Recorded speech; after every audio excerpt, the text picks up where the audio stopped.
नमस्कार, ये आकाशवाणी पटना है। अब आप खालिद रशीद से प्रादेशिक समाचार सुनिए। पहले मुख्य समाचार।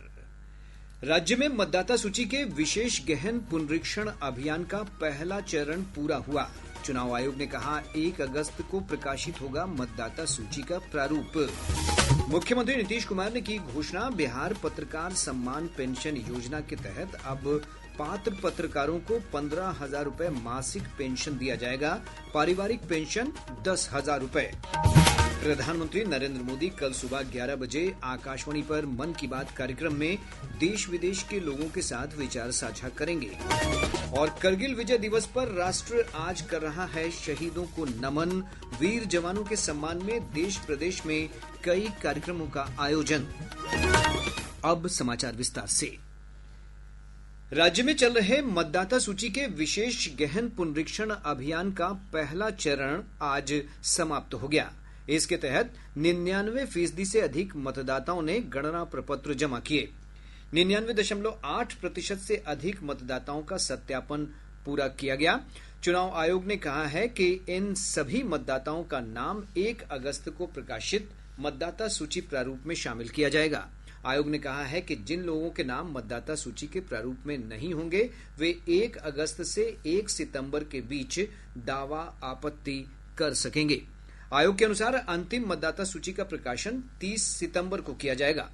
आयोग ने यह भी स्पष्ट किया है कि 1,02,000 मतदाताओं के गणना प्रपत्र जमा नहीं किए गए। सत्यापन के क्रम में मतदाता सूची में लगभग 22 लाख मृत मतदाताओं के नाम पाए गए हैं। इसके साथ ही लगभग 35 लाख मतदाता ऐसे मिले जो स्थायी रूप से विस्थापित हो चुके हैं और 7 लाख मतदाताओं का नाम एक से अधिक जगहों पर पंजीकृत पाया गया। ऐसे अपात्र लोगों के नाम ही मतदाता सूची से हटाए जाएंगे।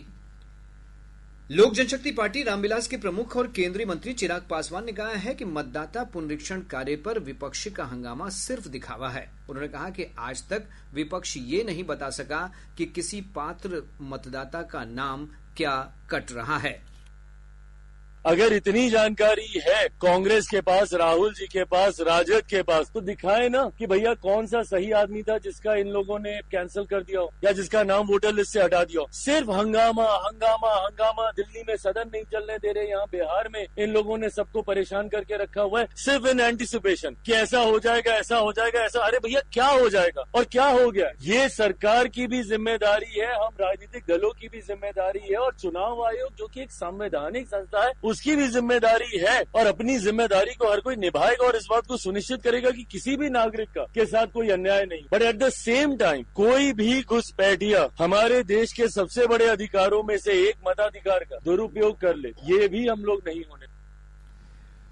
वहीं भाजपा सांसद रविशंकर प्रसाद ने कहा कि यह सभी को स्पष्ट है कि जो भारत का नागरिक है और उस निर्वाचन क्षेत्र का निवासी है वही वोट करेगा। उन्होंने कहा कि चुनाव आयोग योग्य मतदाताओं की पहचान कर उनके मताधिकार को मजबूत बनाने का प्रयास कर रहा है।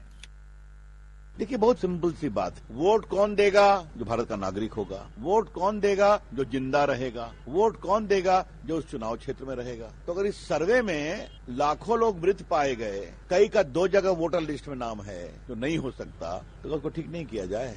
ये लोग काहे घबरा क्यों रहे? क्या घुसपैठिए वोट देंगे? क्या जो अनुपस्थित है वो वोट देंगे? कभी आप कहते हैं कि चुनाव आयोग ठीक काम नहीं करता, वोटर लिस्ट ठीक किया जाए। जब ठीक हो रहा है तब परेशानी है। ये ठीक नहीं है। और जो तेजस्वी जी कह रहे हैं हम बॉयकॉट करेंगे, तो उनको एक ही बात कहूंगा, यंग मैन बी स्पोर्टी, चुनाव में आओ, लड़ो और हारो। जदयू के नेता केसी त्यागी ने कहा कि एसआईआर के पहले चरण में मतदाताओं ने पूरे उत्साह के साथ भाग लिया है। उन्होंने कहा कि अब विपक्ष को सकारात्मक रुख अपनाकर चुनाव आयोग के साथ सहयोग करना चाहिए। जो छूट गए हैं या तो मृत हैं या 2 जगहों पर उनका पंजीकरण है, लिहाजा विपक्ष को अब सकारात्मक रुख अपना करके चुनाव आयोग के साथ कोऑपरेट करना। राष्ट्रीय लोक मोर्चा के प्रमुख और पूर्व केंद्रीय मंत्री उपेंद्र कुशवाहा ने कहा है कि बिहार की जनता एनडीए पर मेहरबान है। उन्होंने रोहतास में पत्रकारों से बातचीत करते हुए कहा कि विपक्ष के लोग सिर्फ जनता को भ्रमित करने का प्रयास कर रहे हैं। घर में बैठ के पहलवान बनते रहे ना आरजेडी के लोग, इसमें क्या दिक्कत है? जनता के बीच में कौन पहलवान है? इससे न चुनाव जीत हार निर्भर करेगा। और जनता जिसके ऊपर मेहरबान है वही पहलवान होगा। तो जनता एनडीए के ऊपर मेहरबान है, क्योंकि एनडीए की सरकार ने काम किया है दिल्ली से लेकर पटना तक। तो जनता फिर से जब एनडीए के पक्ष में खड़ी है तो ताल ठोकते रहे घर में बैठकर। मुख्यमंत्री नीतीश कुमार ने बिहार पत्रकार सम्मान पेंशन योजना के तहत अब सभी पात्र पत्रकारों को 6,000 रूपये की जगह 15,000 रूपये मासिक पेंशन देने की घोषणा की है।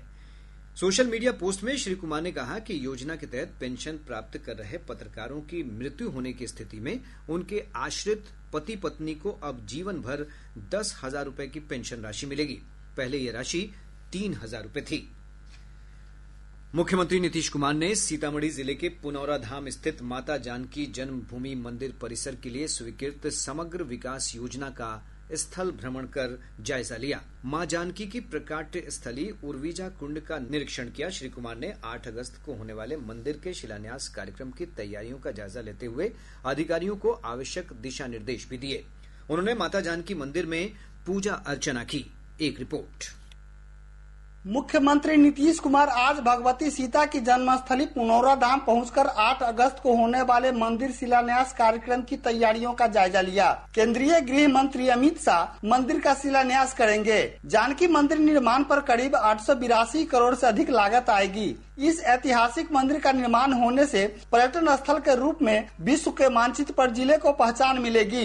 लोगों में काफी प्रसन्नता व्याप्त है। मुख्यमंत्री नीतीश कुमार के साथ उप मुख्यमंत्री सम्राट चौधरी समेत दर्जनों एनडीए नेता मौजूद थे। आकाशवाणी समाचार के लिए सीतामढ़ी से राजेश कुमार। इधर मुख्यमंत्री ने मधुबनी में आयोजित समारोह में आज 650 करोड़ रुपए से अधिक की लागत वाली विभिन्न विकास योजनाओं का शिलान्यास किया।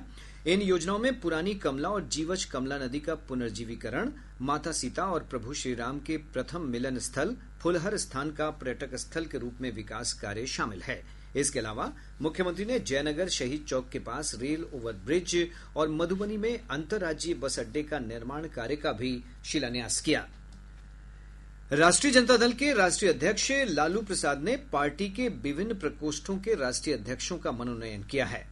पार्टी के प्रवक्ता चितरंजन गगन ने बताया कि पूर्व केंद्रीय मंत्री श्रीमती कांति सिंह को महिला प्रकोष्ठ, सांसद अभय कुशवाहा को युवा प्रकोष्ठ और पूर्व केंद्रीय मंत्री अली अशरफ फातमी को अल्पसंख्यक प्रकोष्ठ का अध्यक्ष बनाया गया है।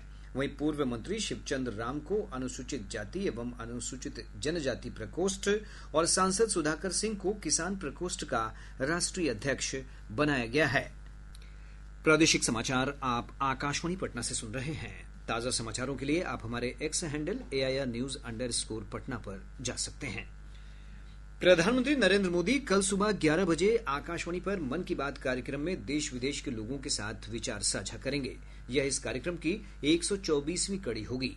कार्यक्रम का प्रसारण आकाशवाणी और दूरदर्शन के पूरे नेटवर्क पर किया जाएगा। इसके अलावा मन की बात का प्रसारण आकाशवाणी की वेबसाइट तथा news on AIR mobile app पर भी उपलब्ध होगा। कार्यक्रम को प्रसार भारती के वेब्स OTT प्लेटफॉर्म पर भी सुना जा सकता है। मन की बात कार्यक्रम का आकाशवाणी, दूरदर्शन समाचार, प्रधानमंत्री कार्यालय और सूचना तथा प्रसारण मंत्रालय के YouTube चैनलों पर भी सीधा प्रसारण होगा। इसके तुरंत बाद मैथिली भाषा में इसका प्रसारण आकाशवाणी के दरभंगा केंद्र से किया जाएगा। इसी प्रसारण को दोबारा रात्रि 8 बजे से भी सुना जा सकता है। प्रधानमंत्री नरेंद्र मोदी एक बार फिर से विश्व के सबसे लोकप्रिय नेता के तौर पर सामने आए हैं। विश्व स्तर पर हुए सर्वे के अनुसार प्रधानमंत्री श्री मोदी 75% लोगों की अप्रूवल रेटिंग के साथ पहले स्थान पर हैं। सर्वे में श्री मोदी से संबंधित पूछे गए सवाल के जवाब में 2/3 से अधिक लोगों ने उनका समर्थन किया है। सर्वे में दूसरे स्थान पर दक्षिण कोरिया के राष्ट्रपति ली जे मयोंग और तीसरे स्थान पर अर्जेंटीना के राष्ट्रपति जेवियर मिली रहे हैं।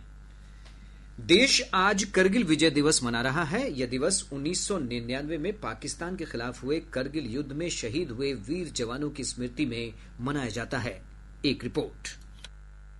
ऐ वतन वतन मेरे आबाद रहे तू, करगिल विजय दिवस पर पूरा देश उन बहादुर वीरों को याद कर रहा है जिन्होंने 1999 की भारत पाकिस्तान युद्ध में अपनी जान की कुर्बानी दी। ये दिन ऑपरेशन विजय की सफलता का प्रतीक है, जिसमें भारतीय सेना ने करगिल के उन इलाकों को दोबारा अपने नियंत्रण में लिया जहां पाकिस्तानी सैनिकों और आतंकवादियों ने घुसपैठ की थी। करीब 60 दिनों तक चला यह युद्ध आज के दिन खत्म हुआ था। हिमालय की ऊंची पहाड़ियां भी भारतीय सैनिकों के साहस के आगे छोटी पड़ गयी जब उन्होंने पाकिस्तान को करारा जवाब दिया और वहाँ तिरंगा फहराया। इस युद्ध में captain Vikram Batra, captain Manoj Kumar Pandey, lieutenant Keishing Clifford Nongrum और ग्रेनेडियर योगेंद्र सिंह यादव जैसे जाबाजों ने युद्ध में भारत की जीत का परचम लहराया। इस युद्ध में कठिन भौगोलिक हालात भारतीय सेना के मजबूत इरादों को दिखा नहीं सके और प्रत्येक जवान ने अपनी अद्भुत वीरता का परिचय दिया। अमन यादव, आकाशवाणी समाचार, दिल्ली। राष्ट्रपति द्रौपदी मुर्मू और प्रधानमंत्री नरेंद्र मोदी ने इस अवसर पर शहीदों को श्रद्धांजलि अर्पित की है। इधर प्रदेश के अलग अलग हिस्सों में विजय दिवस पर श्रद्धांजलि कार्यक्रमों का आयोजन किया गया। पटना के करगिल चौक पर आयोजित विशेष कार्यक्रम में जिलाधिकारी त्यागराजन एसएम ने शहीद स्मारक पर पुष्प अर्पित कर वीरों को नमन किया। मानसून की सक्रियता से प्रदेश के अधिकतर हिस्सों में बारिश का सिलसिला जारी है। मौसम विभाग ने आज किशनगंज और सुपौल समेत राज्य के दक्षिण पश्चिम और उत्तर पूर्व भागों में कुछ स्थानों पर भारी बारिश की चेतावनी जारी की है। वहीं राज्य के अन्य भागों में अगले 24 घंटों के दौरान आंधी पानी और वज्रपात की आशंका जताई है। इधर पटना और आसपास के क्षेत्रों में सुबह से ही बादल छाए हुए हैं और तेज हवा के साथ हल्की बारिश हो रही है।